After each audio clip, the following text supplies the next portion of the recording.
तो hello everyone. आज हम वेलोसिटी के बारे में समझेंगे, तो बिना देर करते हुए स्टार्ट करते हैं। आज हमारा टॉपिक रहेगा व्हाट इज वेलोसिटी। और वेलोसिटी, यूनिफॉर्म वेलोसिटी दो टाइप का होता है, और uniform velocity, non uniform velocity जानेंगे। और फिर इंस्टेंटेनियस वेलोसिटी और एवरेज वेलोसिटी के बारे में जानेंगे। तो what comes in your mind when you here the word velocity. जब आप वेलोसिटी वर्ड सुनते हैं तो आपके माइंड में क्या आता है, ये आप बताइए पहले। तो जनरली लोग वेलोसिटी को स्पीड ही समझने लगते हैं, लेकिन दोनों में थोड़ा सा अंतर है। स्पीड और वेलोसिटी में, स्पीड के बारे में हमने पिछले लेक्चर में बताया था, और आज यहाँ पर हम वेलोसिटी के बारे में चर्चा करेंगे। स्पीड और वेलोसिटी में जो थोड़ा सा अंतर है वो क्या है। जब भी हम स्पीड के बारे में बात करते हैं तो हम उसके सिर्फ मैग्नीट्यूड के बारे में बात करते हैं, और वेलोसिटी जब भी वर्ड आता है तो यहाँ पर मैग्नीट्यूड के साथ हम उसका डायरेक्शन भी बताते हैं। किसी ऑब्जेक्ट का अगर गतिमान अवस्था में है तो उसका डायरेक्शन भी बताना पड़ता है, तब जाके हमारा वेलोसिटी का, उस ऑब्जेक्ट का जो वेलोसिटी है उसके बारे में हम पूर्णतया बता पाते हैं, उसकी व्याख्या कर पाते हैं उसकी गति का। ठीक है। तो अगर दोनों को एक साथ हम लिखते हैं, स्पीड और वेलोसिटी को, अंतर समझने की कोशिश करते हैं। यहाँ पर हम लिख देते हैं स्पीड। इसमें सिर्फ मैग्नीट्यूड के बारे में देखा जाता है,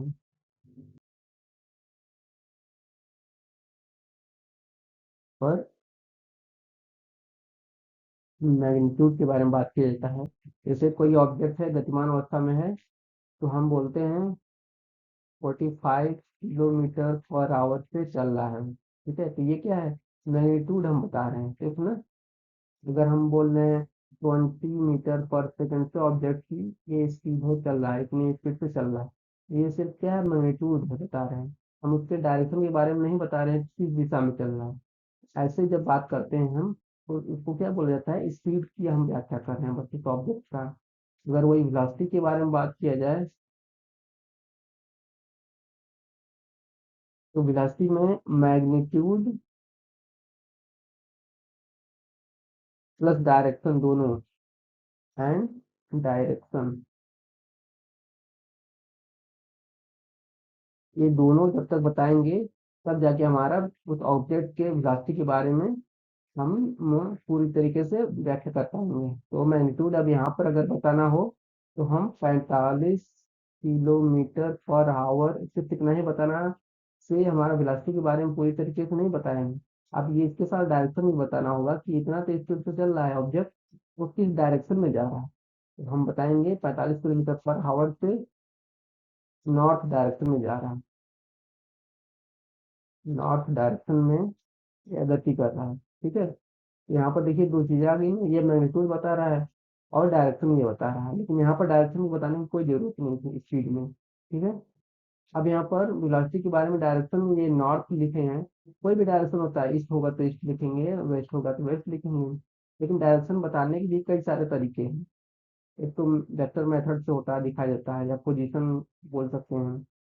ठीक है, तो उसको भी दिखाने के तरीके से और भी हम तरीका यहाँ लिख दे रहे हैं। जैसे दूसरा एग्जाम्पल लेते हैं, मान लीजिए कोई ऑब्जेक्ट है 20 मीटर पर सेकंड से चल रहा है। ठीक है, अगर उसका डायरेक्शन बताना हो तो नॉर्थ ईस्ट वेस्ट जिस डायरेक्शन जा रहा हो वो भी बता सकते हैं। ठीक है, नॉर्थ वेस्ट डायरेक्शन में कि कॉर्नर में जा रहा हो दो डायरेक्शन के बीच में, वो बता सकते हैं।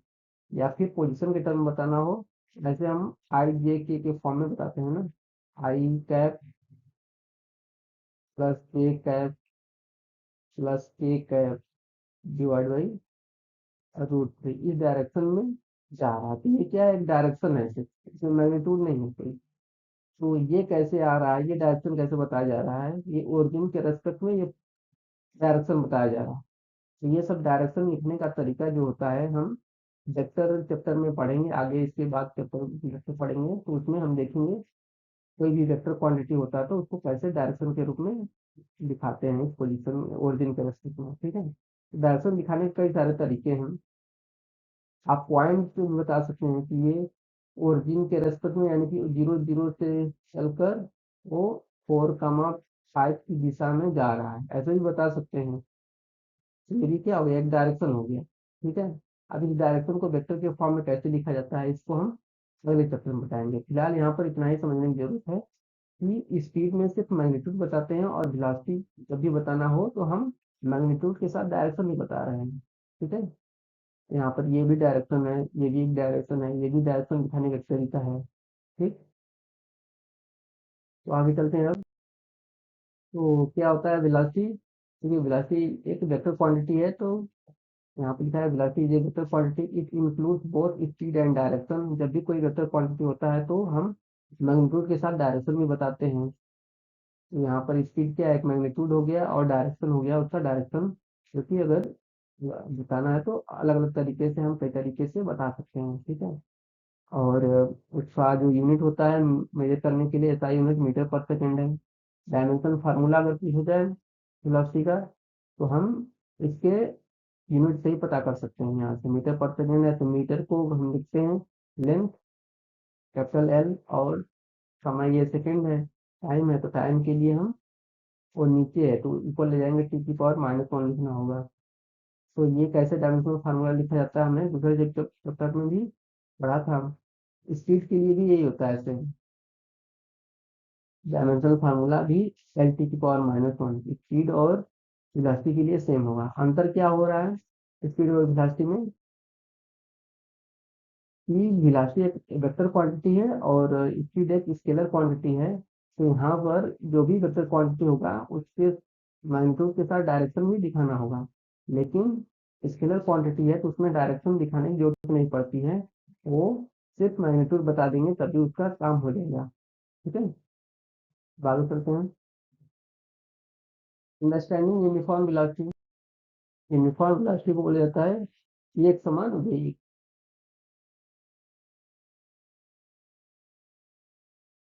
एक समान वेग के बारे में कैसे समझेंगे, जैसे लिखा है uniform velocity occurs when an object covers equal displacement, ये word equal displacement in equal interval of time। ठीक है, तो इक्वल इंटरवल ऑफ टाइम में इक्वल डिस्प्लेसमेंट हो तब जाके हम उसको बोलेंगे यूनिफॉर्म वेलोसिटी से मूव कर रहा है, regardless of direction of time interval. कोई भी टाइम इंटरवल ले सकते हैं, लेकिन टाइम इंटरवल सेम होना चाहिए।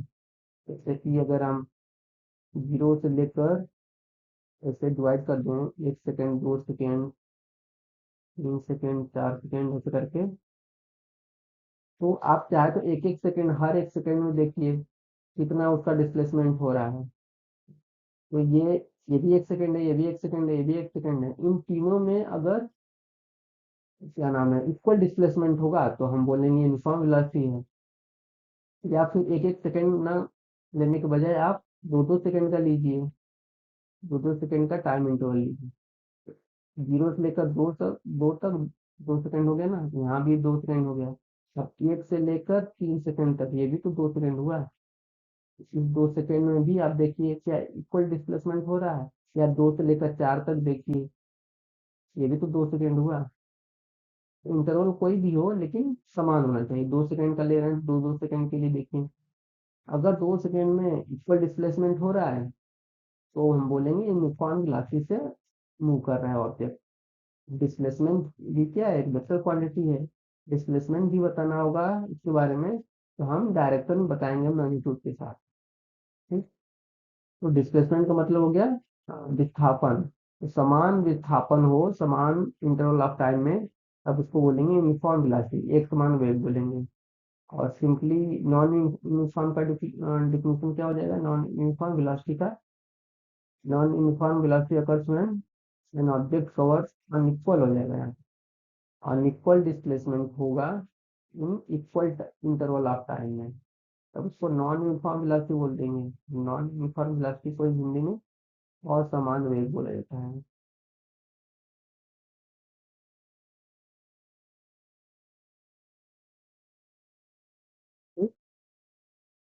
एग्जाम्पल समझने के लिए समझ लीजिए, स्ट्रेट लाइन का एग्जांपल लेते हैं। मान लीजिए कि स्ट्रेट लाइन पर कोई ऑब्जेक्ट मूव कर रहा है। ठीक, अब हर सेकंड में उसका विस्थापन देखा जाएगा कितना दूर वो जा रहा है, हर एक सेकंड में यहाँ से, ये मान लीजिए एक एक सेकंड का इंटरवल है, इस एक सेकंड में कितना मूव कर रहा है आगे, तो मान लीजिए पहले सेकंड में वो 4 मीटर मूव किया, अगले 1 सेकंड में फिर से 4 मीटर मूव किया उसी डायरेक्शन में, क्योंकि ये इसी डायरेक्शन में जा रहा है। तो डिस्प्लेसमेंट क्या है, डायरेक्शन के साथ बताना है तो डायरेक्शन भी सेम होना चाहिए आगे, यानी कि इस डायरेक्शन में हम मान लीजिए ईस्ट मान ले रहे हैं, ठीक है, या एक्स एक्सिस को मूव कर रहा है कोई, एक्स एक्सिस की दिशा में, ये भी बोल सकते हैं डायरेक्शन, ठीक है, एक्स की दिशा में बोलिए या फिर इस डायरेक्शन में बोलिए।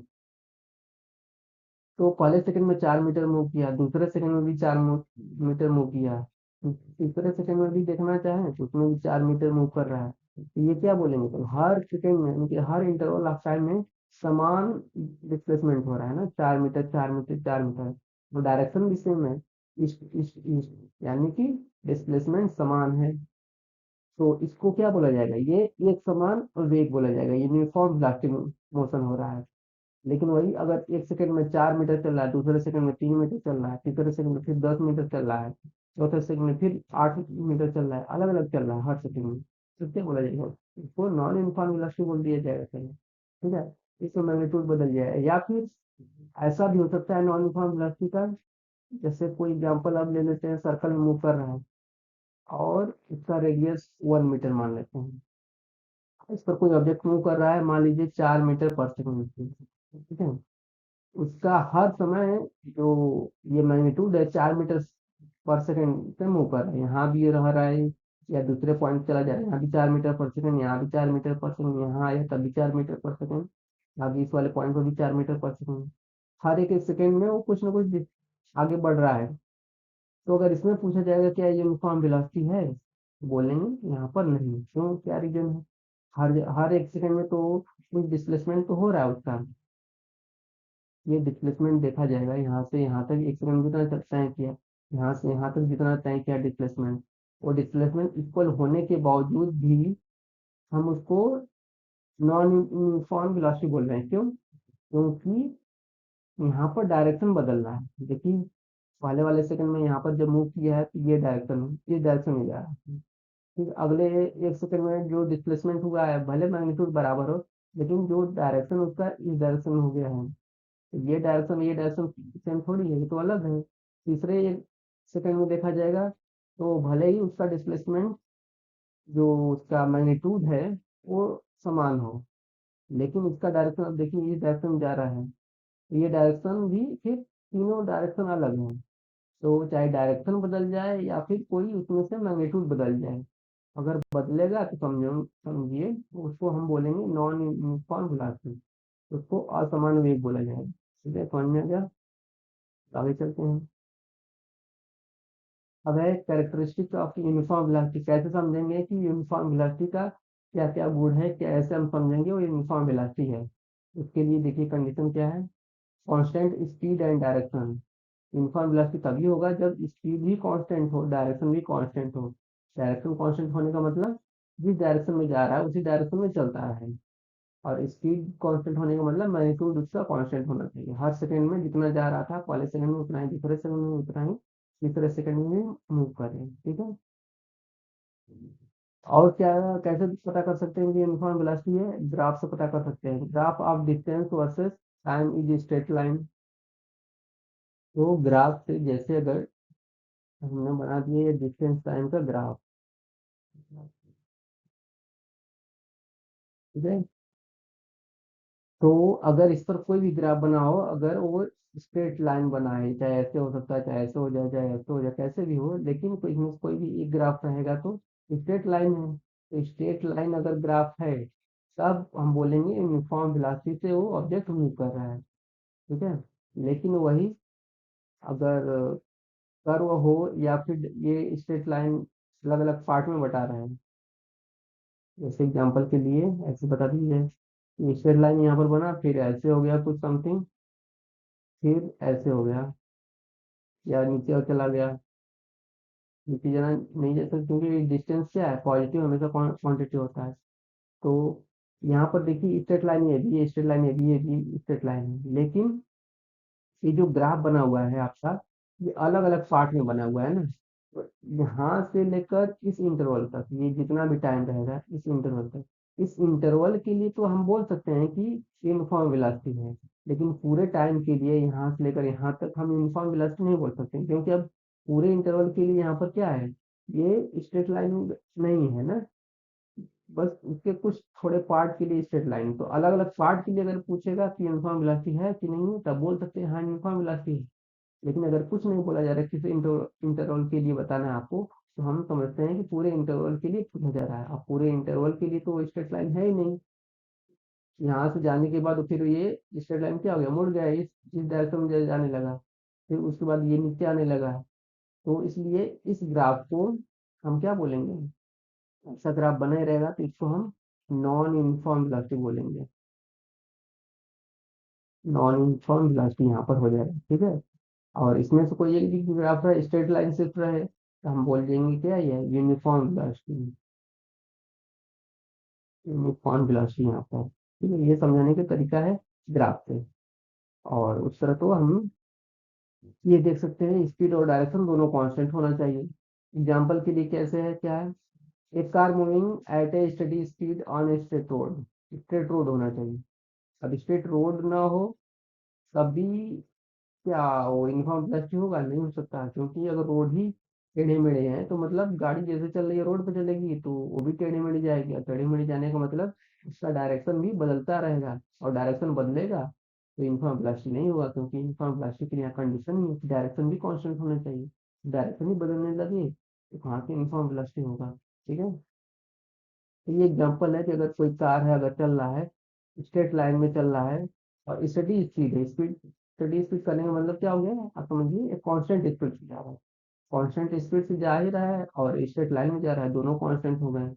ये भी स्ट्रेट लाइन कांस्टेंट और उसका मैग्नीट्यूड भी कांस्टेंट, अब इसको क्या बोला जाएगा, यूनिफॉर्म वेलोसिटी हो गया ये, ठीक है। आगे चलते हैं। Which of the following represent uniform velocity, आपको बताना है, ये एक क्वेश्चन के माध्यम से पूछा जा रहा है कि इसमें से कौन सा ऑप्शन सही है जो बता रहा है कि यूनिफॉर्म वेलोसिटी है। यूनिफॉर्म वेलोसिटी पहचानने का क्या रूल है, हमें यही देखना है कि स्पीड भी कांस्टेंट रहे, उसका मैग्नीट्यूड और डायरेक्शन भी कांस्टेंट रहे।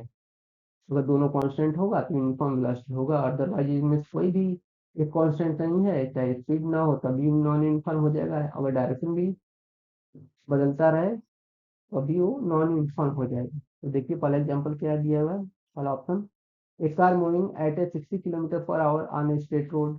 स्ट्रेट रोड में मूव कर रहा है और 60 किलोमीटर चल रहा है, यानी कि ये तो मैग्नीट्यूड क्या है, इतने मैग्नीट्यूड उसका फिक्स बता दिया कितने किलोमीटर चल रहा है पर आवर से, और स्ट्रेट रोड पर चल रहा है, यानी कि ये भी कांस्टेंट हो गया, ये भी कांस्टेंट हो गया। तो ये क्या रिप्रेजेंट करेगा, यूनिफॉर्म वेलोसिटी रिप्रेजेंट करेगा, तो बोलेंगे हाँ, क्योंकि दोनों कांस्टेंट हैं, ठीक है।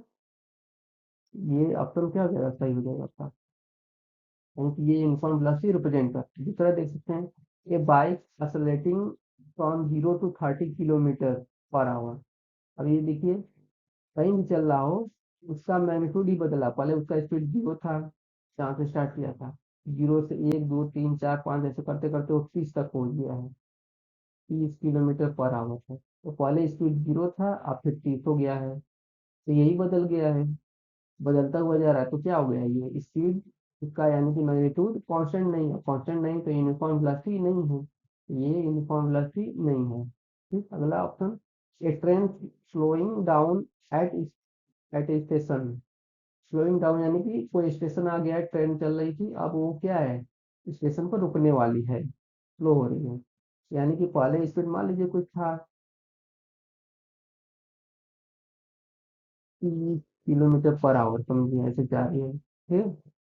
अब ये क्या हो गया, स्लोइंग डाउन हो रहा है, धीरे धीरे इसका स्पीड घट रहा है, घट रहा है, घट रहा है, तो फिर धीरे धीरे क्या हो जाएगा, जीरो हो जाएगा, स्लो डाउन हो जाएगा। तो ये भी क्या है, उसका 30 से 0 हो गया है उसका मैग्नीट्यूड, तो क्या होगा ये, इन्होंने ब्लास्ट होगा, नहीं होगा। ये पर्सन वॉकिंग इन सर्कल, अब ये देखिए, अब जितने कितने भी स्पीड से मूव करे हो, एक कांस्टेंट स्पीड रहे भले ही, ये 40 से चले, 50 से चले, 60 से चले, अगर कांस्टेंट भी रहेगा, उसका मैग्नीट्यूड कांस्टेंट भी रहे, मान ली 60 किलोमीटर पर आवर से जा रहा है, और ऐसे वॉक कर रहा है, तो वॉकिंग तो 10 ही ले सकते हैं, कितना स्पीड होगा, 10 से 12, 10 किलोमीटर पर आवर से वॉक कर रहा है, ठीक। इसका हर एक इंस्टेंट पे डायरेक्शन ही बदल रहा है, देखिए। यहाँ पर है तो उसका डायरेक्शन ये है, आगे यहाँ पहुंचा तो डायरेक्शन ये हो गया, यहाँ पर पहुंचा डायरेक्शन ये हो गया, यहाँ पर पहुंचा डायरेक्शन ये हो गया, यहाँ पहुंचा डायरेक्शन ये हो गया। तो डायरेक्शन ही हर समय बदल रहा है, हर एक इंस्टेंट बदल रहा है। तो यूनिफॉर्म वेलोसिटी होगा? नहीं होगा, क्योंकि ऑप्शन नहीं है सही। ठीक है, समझ में आ गया? अब क्या देखना है हमें? डायरेक्शन और मैग्नीट्यूड दोनों देखना है, तब जाके हम समझ में पाएंगे कि यूनिफॉर्म वेलोसिटी है कि नहीं है। अब आगे चलते हैं। What is non uniform velocity? इसको अब देखेंगे, हम बता ही दिए। Velocity changes over time, time के साथ वेलोसिटी चेंज हो तो नॉन यूनिफॉर्म वेलोसिटी कहेंगे। अब वेलोसिटी चेंज होने का क्या कैसे वेलोसिटी चेंज हो सकता है? या तो डायरेक्शन चेंज हो, या फिर मैग्नीट्यूड चेंज हो, या फिर दोनों चेंज हो, तो वेलोसिटी चेंज हो जाएगा, ठीक है। तो अगर चेंज होता रहे तो नॉन यूनिफॉर्म वेलोसिटी हो जाएगा। या फिर दूसरा तरीका, object cover unequal distance, unequal distance में डिस्प्लेसमेंट रहेगा, ठीक है।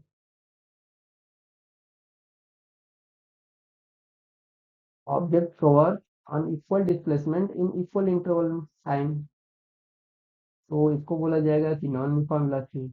और डायरेक्शन में आल्सो चेंज, ये कहने का मतलब है नॉन यूनिफॉर्म वेलोसिटी करने के लिए या तो मैग्नीट्यूड चेंज हो तब भी हम नॉन यूनिफॉर्म वेलोसिटी बोल सकते हैं। अगर मैग्नीट्यूड ना चेंज हो, अगर सिर्फ डायरेक्शन चेंज हो तब भी हम उसको नॉन यूनिफॉर्म वेलोसिटी बोलेंगे, या फिर दोनों चेंज हो तब भी हम उसको बोलेंगे नॉन यूनिफॉर्म वेलोसिटी, ठीक। एग्जाम्पल देखना है चाहे, एक तो एक सर्कल वाला ही है, भले ही कांस्टेंट स्पीड हो, कांस्टेंट जैसे कि अब 40 50 जितने भी चल रहा हो, उसका तो हर इंस्टेंट क्या होगा, उसका बदलता ही रहेगा डायरेक्शन। तो ये नॉन यूनिफॉर्म वेलोसिटी होगा, ठीक है। या फिर कोई पर्सन वॉक कर रहा है, टेढ़े मेढ़े रास्ते पर मूव कर रहा है, तो इस समय देखिए इस डायरेक्शन में जा रहा है, फिर यहाँ पर ऐसे डायरेक्शन जा रहा है, फिर यहाँ पर ऐसे डायरेक्शन जा रहा है, फिर यहाँ पर ऐसे डायरेक्शन जा रहा है। ये क्या डायरेक्शन चेंज हो रहा है? डायरेक्शन चेंज हो रहा है तो क्या बोलेंगे? ये नॉन यूनिफॉर्म वेलोसिटी है, ठीक। स्ट्रेट लाइन में जा रहा हो तो उसका मैग्नीट्यूड बदलता रहे, 10 से जा रहा था, फिर 12 चला गया, फिर 11 चला गया, फिर 15 से जा गया, जाने लगा, फिर 10 से जाने लगा। तो ये क्या बदलता हुआ मैग्नीट्यूड है, भले ही स्ट्रेट लाइन में एक सेम डायरेक्शन में जा रहा हो। तो यहाँ पर मैग्नीट्यूड बदल रहा है लेकिन डायरेक्शन कांस्टेंट है, ये बदला ना, ये बदला तो नॉन यूनिफॉर्म हो गया, ठीक। समझ में आ गया? आगे चलते हैं। अंडरस्टैंडिंग इंस्टेंटेनियस वेलोसिटी, ये क्या होता है? अब को बोला जाता है तात्क्षणिक वेग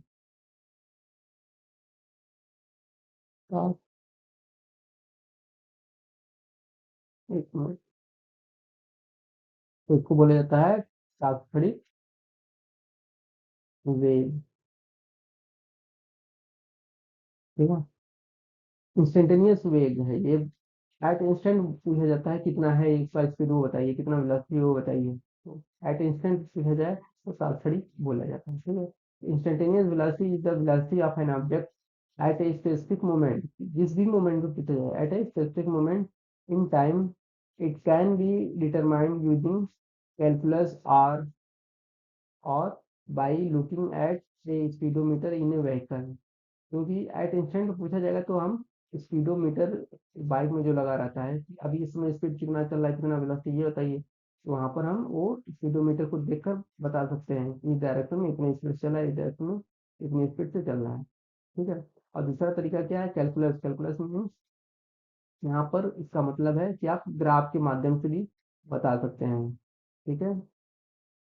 कोई क्या डिस्प्लेसमेंट वर्सेस टाइम का आपको इक्वेशन दिया रहा है, तो आप डेरिवेटिव करके भी आप बता सकते हैं कि जिस भी इंस्टेंट पर पूछा जाए, या ग्राफ दिया रहा है तो उसको भी आप स्लोप से बता सकते हैं, स्लोप निकाल कर डिस्प्लेसमेंट टाइम का ग्राफ दिया रहा है तो स्लोप निकाल कर आप बता सकते हैं कि इंस्टेंटेनियस वेलोसिटी कितना है, जिस भी क्षण पूछा जाए। इसे ये ग्राफ से दिखा जाएगा, डिस्प्लेसमेंट और टाइम का ग्राफ दिया है, कैसे भी दिया है, आप कर्व टाइप कुछ भी ले सकते हैं, ठीक है। आप पूछा जाएगा यहाँ पर कितना होगा आपका इंस्टेंटेनियस वेलोसिटी, तो इस पॉइंट पर आप क्या करेंगे? टेंजेंट ड्रॉ करेंगे और इसका स्लोप पता करेंगे, इस टेंजेंट का स्लोप कितना है, इतना स्लोप रहेगा वही आपका इंस्टेंटेनियस वेलोसिटी हो जाएगा। यहाँ पर पूछा जाएगा इंस्टेंटेनियस वेलोसिटी कितना है बी पॉइंट पर, ये पॉइंट ए मान लेते हैं, इस पॉइंट पर पूछा जा रहा है, तो इस पॉइंट पर आप फिर से टेंजेंट ड्रॉ करेंगे और इस स्ट्रेट लाइन का आप स्लोप निकाल लेंगे, जितना स्लोप होगा वो इंस्टेंटेनियस वेलोसिटी दे देगा।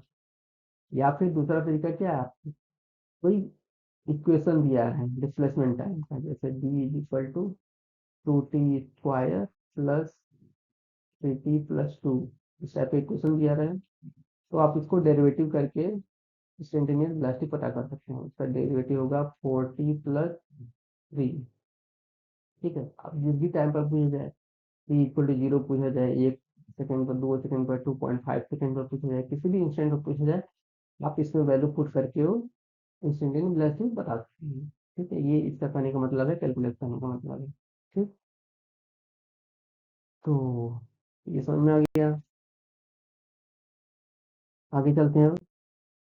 कैरेक्टरिस्टिक ऑफ इंस्टेंटेनियस वेलोसिटी कैसे पता करेंगे? इंस्टेंटेनियस वेलोसिटी की इंस्टेंटेनियस वेलोसिटी है क्या है? देखिए, इंस्टेंटेनियस वेलोसिटी बताने के लिए जरूरी नहीं कि कांस्टेंट हो डायरेक्शन या मैग्नीट्यूड। ठीक है, एक वेरी कर सकता है, तो can very at different point in time. ठीक है, वेरी कर सकता है, जिस पॉइंट पर पूछा जाएगा, जिस क्षण पूछा जाएगा, हम बता सकते हैं। इससे पता करना है, देखिए, रिप्रेजेंट बाय द स्लोप, अभी बताया हूँ, स्लोप निकालना होगा किसका, टेंजेंट का, on distance time graph, distance में डिस्प्लेसमेंट टाइम ग्राफ में देंगे, डिस्प्लेसमेंट टाइम ग्राफ पर। ठीक है, तो स्लोप पता करेंगे, आपको आसानी से बता सकते हैं कि वेलोसिटी कितना है। एग्जाम्पल, स्पीड को on A speedometer, simply speedometer पर कितना है, 40 बता रहा है, 40 किलोमीटर पर आवर चल रहा है, तो ये क्या होगा, उस समय जिस शर्त पूछेगा उसमें तुरंत स्पीडोमीटर में देखिए कितना स्पीड चल रहा है, 40 किलोमीटर पर आवर, तो यही आपका इंस्टेंटेनियस वेलोसिटी हो जाएगा। अगर इस समय स्पीड चल रहा होगा, मान लीजिए 120 किलोमीटर पर आवर, तो आपका इंस्टेंटेनियस वेलोसिटी कितना हो जाएगा, 120 किलोमीटर पर आवर हो जाएगा। ठीक है, तो ये मैग्नीट्यूड की बात है, डायरेक्शन बताना और फिर डायरेक्शन आप बता दिए इसके साथ, तो आपका वेलोसिटी, इंस्टेंटेनियस वेलोसिटी के बारे में पूरी तरीके से व्याख्या हो जाएगी कि आपने डायरेक्शन भी बता दिया और आपने मैग्नीट्यूड भी बता दिया। ठीक, अब आगे चलते हैं। तो ये क्वेश्चन है कि how do you measure instantaneous velocity, कैसे मेजर किया जाता है, ये ऑप्शन आपको दे दिए गए हैं, इसमें से एक ऑप्शन सही है, बताना है। कैसे मेजर किया जाता है, अभी बताए हैं कि उसको मेजर करने के लिए या तो स्पीडोमीटर की सहायता से मेजर करिए, या तो कैलकुलस के माध्यम से आप पता करिए। ठीक है, तो ऑप्शन देखिए क्या है, bye calculating the average speed over time, average speed पता करके क्या हम पता करते हैं इंस्टेंटेनियस वेलोसिटी? नहीं, ये ऑप्शन है ही नहीं। बाय यूजिंग ए स्पीडोमीटर, ये ऑप्शन सही है। By measuring distance covered, distance कितना कवर कर रहा है, क्या उससे हमें लेना देना है कोई है? नहीं। By observing the objects path, path कैसे मूव कर रहा है, उससे कोई मतलब नहीं है। ठीक है, तो इसमें हम, हमारा ऑप्शन सही है B, by using a speedometer. ठीक, अब आगे चलते हैं। Understanding average velocity, average velocity क्या होता है? देखिए, एवरेज वेलोसिटी निकालने का क्या सिंपल फार्मूला है, total displacement divided by total time, तो एवरेज वेलोसिटी पता चल जाएगा आपको। जैसे एवरेज स्पीड हमने पढ़ा है, एवरेज स्पीड निकालने के लिए total distance upon total time होता था, उसी तरह एवरेज वेलोसिटी के लिए यहाँ पर इसको नाम देते हैं औसत। एवरेज मतलब औसत वेग, औसत वेग पता करना हो तो total displacement upon total time कर देंगे तो हमारा औसत वेग पता चल जाएगा। ठीक है, can be different from instantaneous velocity, ये अलग हो सकता है कि इंस्टेंटेनियस वेलोसिटी की जितना वैल्यू है उससे अलग ये हो सकता है। एग्जांपल, एक car travelling from point A to B, ये पॉइंट ए है, ये पॉइंट बी है।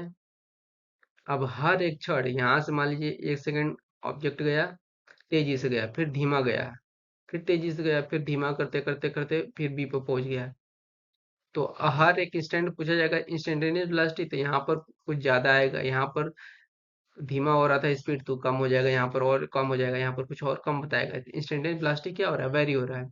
लेकिन एवरेज वेलोसिटी जब पता करना है तो हमें ये देखना है यहाँ से लेकर यहाँ बी पॉइंट तक कितना डिस्प्लेसमेंट हुआ टोटल और कितना टाइम लगा।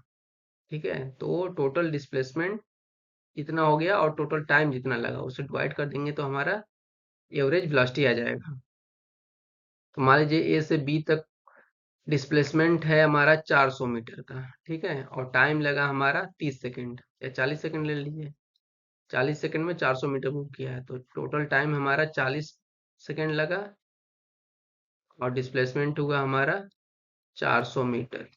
तो ये कैंसिल हो जाएगा और ये हो जाएगा हमारा 10 मीटर पर सेकंड। तो ये हमारा क्या हो गया, औसत वेग आकर पता चल गया ये। ठीक, तो वेग के बारे में हमने जितना पढ़ना था हमने बता दिया है। एवरेज वेलोसिटी क्या होता है, इंस्टेंटेनियस वेलोसिटी क्या होता है, नॉन यूनिफॉर्म यूनिफॉर्म सब बता दिए हैं। तो पढ़ने से क्या फायदा है, वेलोसिटी क्या, तो ये देखते हैं। Velocity is a fundamental concept in physics that describes motion के बारे में बताता है।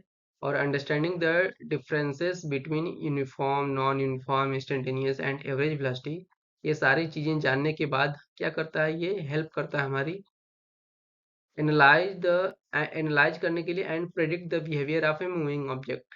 कोई गति करने वाला ऑब्जेक्ट है उसके बारे में उसके गति के बारे में हमें एक अंदाजा देता है, एक एनालाइज करने के लिए, ठीक है, कैसे वो मूव कर रहा है। तो ये सारी चीजें हमें इसलिए जानने की जरूरत पड़ती है कि क्यों किसी ऑब्जेक्ट का कभी एवरेज वेलोसिटी निकाला जा रहा है, कभी इंस्टेंटेनियस वेलोसिटी निकाला जा रहा है, कभी यूनिफॉर्म है कि नॉन यूनिफॉर्म पता करना है।